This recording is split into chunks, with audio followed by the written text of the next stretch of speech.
Hello guys and welcome back to my channel. इससे पहले के पार्ट में हम लोगों ने देखा था लनवांग जी मिस्टर जिन के ऊपर बहुत गुस्सा था, पर शुया की बातें मान के लनवांग जी ने मिस्टर जिन को छोड़ दिया था। ऐसे बॉस आप 30 मिनट से वहाँ खड़े होकर देख क्या रहे थे, या स्टाफ ने कोई प्रॉब्लम करी है? और वांग जी ये सुनने के बाद ही वापस विंग की यादों में खो जाता है और उसे तो इस क्यूट लिटिल बनी एंजल की याद आ जाती है जब बनी की तरह स्माइल कर रहा था और यहाँ पर इतने प्यार से सो रहा था कि अगर उसे एक फैदर भी टच कर लेता तो उसकी नींद टूट जाती। और कैसे विंग अपने भाई के पीछे यहाँ पे केक लगाने के लिए भाग रहा था और विंग का कैसे पूरा फेस यहाँ पे केक से कवर था।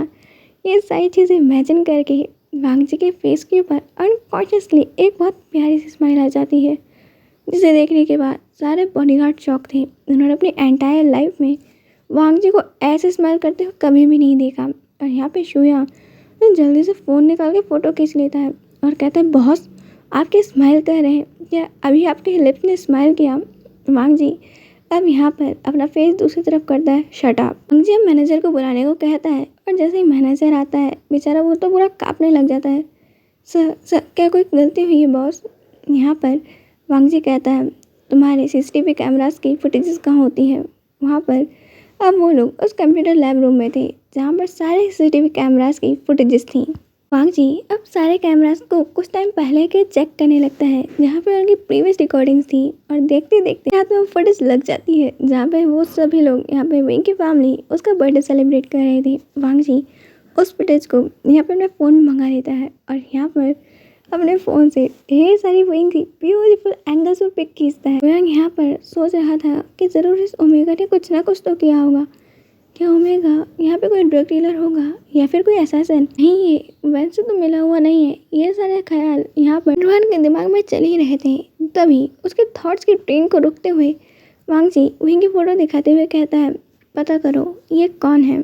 यहाँ पर शुएंग कहता है मतलब ये क्रिमिनल नहीं है?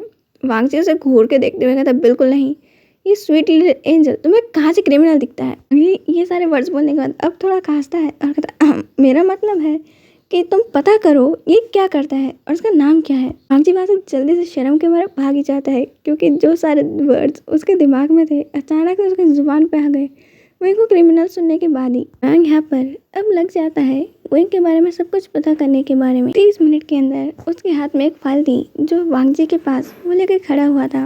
वांग जी अपने ऑफिस के बहुत सारे वर्क में बिजी पड़ा हुआ था। उसे ढेर सारा डाटा देखना था और कई कंपनियों के साथ मीटिंग को साइन करना था और यहाँ पर और एम्प्लॉयज़ उसके सामने आके खड़े ही हुए थे। यहाँ पे वो वांग जी को न्यू प्रोजेक्ट प्लान्स और अपना डाटा रिकॉर्ड दिखा सके। और शुयान वो एक सिंगल फाइल लेके खड़ा हुआ था जो यहाँ पर सेक्रेटरी है, पर बेचारे के पास आज सिर्फ यही चीज़ थी जिसे सारे यहाँ पर स्टाफ ऐसे देख रहे थे कि क्या यहाँ पे बॉस की कोई न्यू मीटिंग है, क्या कोई क्लाइंट यहाँ पे अब्रॉड से आ रहा है। यहाँ पे उन सब के दिमाग में कुछ न कुछ चल रहा था। और वांग जी जैसे ही शुयांग को देखता है और उसके हाथ में फाइल, वो यहाँ पर अब उसे घूर घूर के देख रहा था और सारे स्टाफ मेंबर्स को डिसमिस कर देता है। आप लोग यहाँ पे कुछ देर बाद आना। सारे मेंबर्स अब वहाँ से चले जाते हैं और शुयांग अब वांग जी के पास जाता है और वो फाइल अब उसकी टेबल पे रखता है।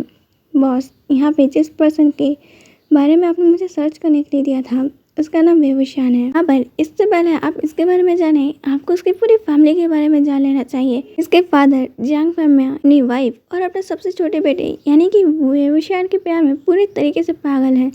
यहाँ पर पूरी फैमिली यहाँ पर वेवुशान को बहुत ज़्यादा ही अडोर करती है, इतना कि विंग ने एक अमृतसर पार्क को जब वो 6 साल का था ये देख के सिर्फ इतना कहा था कि काश ये उसका होता, और उसके फादर ने वो पूरा का पूरा अमृतसर पार्क खरीद लिया। यहाँ पर वांग जी से देखकर कुछ भी नहीं कहता और स्माइल करते हुए अपने मन में सोचता है अगर मेरा बस चल रहा तो मैं भी यही करता। मैं एक क्या मैं 10 अमृतसर पार्क खरीद लेता। यहाँ पर यहाँ पर मैडम जियांग की तरफ इशारा करते हुए कहता है ये मैडम जियांग है, इनके बारे में आपने सुना ही होगा। बिजनेस वर्ल्ड में इनका नाम सबसे ज़्यादा लिया जाता है क्योंकि ये पहली ऐसी फीमेल सीईओ है जिनके आगे कोई भी नहीं टिक सकता। भले ही ये ओमेगा है पर इनके आगे बड़े बड़े अल्फाज का सर झुका हुआ है। और मैडम जियांग बहुत ज़्यादा ही गुस्से वाली हैं। एक बार जब वेवुशान यहाँ पर अपने मिडिल स्कूल में था और एक टीचर ने उसे यहाँ पे बुली करने की कोशिश करी थी, मैडम जियांग ने वो स्कूल रातों रात बंद करवा दिया था। यहाँ पर आज तक उस स्कूल के टीचर्स कहाँ गए कोई भी नहीं जानता। के बाद यहाँ पर वो जियांग याली की फ़ोटो दिखाते हुए कहता है, ये लेडी जितनी ज़्यादा प्रेटी दिखती है उतनी ही ज़्यादा डेंजरस है। ये है व्यूशान की सबसे बड़ी बहन जियांग याली और मैडम जियांग विंग को बहुत प्यार करते हैं। यहाँ पर विंग के लिए तो यहाँ पर मैडम जियांग याली उनकी सेकंड मदर की तरह है और मैडम जियांग याली यहाँ पर सारे तरीके की फाइटिंग स्किल्स में माहिर है। टाइम की बहुत फेमस मॉडल है। आपने उन्हें यहाँ पे आर्टिकल मैगजीन्स में देखा ही होगा। लगभग चारों तरफ से उन्हीं के पोस्टर्स लगे रहते हैं और हमारा नेक्स्ट प्रोजेक्ट भी उन्हीं के साथ होने वाला है। ये है विंग का बड़ा भाई जियांग चैंग का गुस्सा एक ऐसे टाइम बॉम्ब की तरह है कि कब फूटने वाला है वो कोई भी नहीं जानता। वो विंग से प्यार भी बहुत करता है और उसे परेशान भी बहुत करता है, पर यहाँ पर कोई अगर व्यूशान की तरफ आँख उठा के भी देख ले तो ये उसे ज़िंदा नहीं छोड़ता। वैसे तो ये एक एक्टर है और इसकी नेक्स्ट फिल्म आपके भाई के साथ ही होने वाली है। अगर इन फैमिली मेम्बर्स की सबसे ज़्यादा वीक पॉइंट सिर्फ एक ही है, इनका प्यारा सा अडोरेबल सबसे यंगेस्ट चाइल्ड व्यूशान। और अगर उसे एक छींक भी आ जाए, भले ही वो एक डॉक्टर है, ये पूरे चाइना को हिला के रख सकते हैं। व्यूशान एक न्यूरो सर्जन है और ईलिंग हॉस्पिटल के अंदर वह भी अपना जॉब करता है। ये हॉस्पिटल भी यहाँ पे जैंग्स के अंडर ही आता है। ये मिस्टर व्यूशान के फ्रेंड्स हैं नेहोसेन, मिस्टर नेमिंगजुई के छोटे भाई मिस्टर नेमिंगजुई के लिए नेहोसेन है, वैसे ही उनके लिए यहाँ पे विंग भी है, क्योंकि एक बार विंग ने उनकी जान बचाई थी तो वो भी विंग से बहुत प्यार करते हैं और उसे अपने छोटे भाई जैसा मानते हैं। एंटिंग जो कार्डियोलॉजिकल डॉक्टर है वो भी विंग को यहाँ पर एक बिग सिस्टर की तरह प्रोटेक्ट करती है। निंग जो कि यहाँ पे जियांग चैंग का बॉडीगार्ड है और वेंचिंग का छोटा भाई है, वो भी यहाँ पर विंग को अपने बिग ब्रदर की तरह मानता है। विंग कहता है सीधे सीधे यहाँ पर व्यूशान एक ऐसी प्रिंसेस है जिसे प्रोटेक्ट करने के लिए पूरी की पूरी आर्मी है और इसकी पूरी फैमिली इसके प्यार में पूरी तरीके से पागल है। अगर इसे कुछ भी होता है तो वो लोग किसी को भी नहीं छोड़ते हैं। बट लैनवांग जी कहता है बट यहाँ पर अब शुयांग यहाँ पर मो शुआनशु की फ़ोटो रखते हुए कहता है ये इस पर्सन को अब तक उन लोगों ने कुछ नहीं किया है। इस फोटो को देखता है और कहता है मो शुआनशु आखिर ये कौन है। यहाँ पर अब शुयांग कहता है ये भी यहाँ पर न्यूरो सर्जन डॉक्टर है और विंग के साथ ही यहाँ पर सारी सर्जरीज करता है। बट सबसे बुरी बात यह है कि 24/7 विंग के ऊपर हिट करते रहता है और उसने विंग को लगभग हर दिन प्रपोज किया है।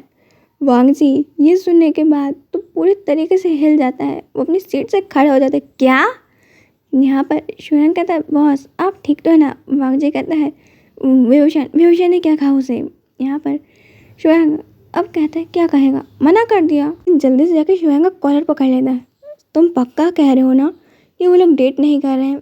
यहाँ पर शुयांग कहता है बॉस शांत शांत, आखिर आपको हो क्या रहा है। यहाँ पर वांग जी कहता है शट अप। यहाँ पर वांग जी अपने मन में कहता है मेरी लव लाइफ चालू होने से पहले ही ख़त्म होने वाली है और इसका पड़ा हुआ है कि मैं कह क्या रहा हूँ। कहता है मुझे हॉस्पिटल जाना है।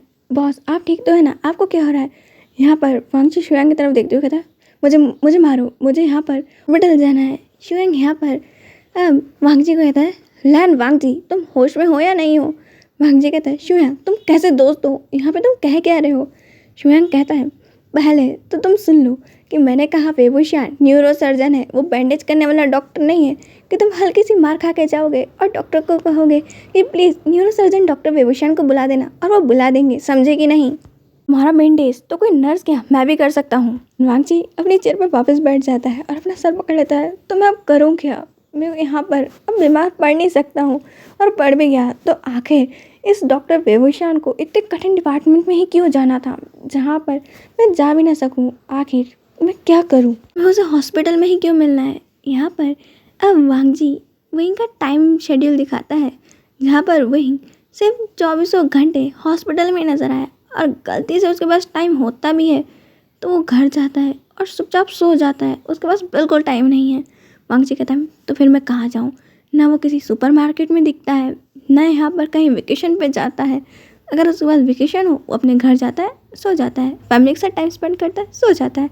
आखिर मैं कहाँ उससे मिलूँ। यहाँ पे ये मो शुआनशु जो हमेशा घंटे यहाँ पर उसको प्रपोज करते रहता है, अगर गलती से उसे वो यहाँ पे हॉट क्यूट और परफेक्ट लगा तो उसकी हेयर स्टाइल, उसकी बॉडी और कहीं उसकी बातें सुन के वो पिघल गया तो, कहीं उसका फ्लर्ट बहुत अच्छा हुआ तो, कहीं वही उसके फ्लर्ट से स्माइल ना कर रहा हो, कहीं वो ब्लश ना कर रहा हो। वांग जी का दिमाग तो पूरा खराब हो गया है इस मोशवांशु के बारे में सुनकर। यहाँ पर वो क्या करे, इस मोशवांशु को किडनैप करवा दे, कहीं गायब करवा दे, किसी आइलैंड पे फिकवा दे, वो क्या करे। इसके लिए इतना ही, हम मिलेंगे नेक्स्ट पार्ट के अंदर। बाय।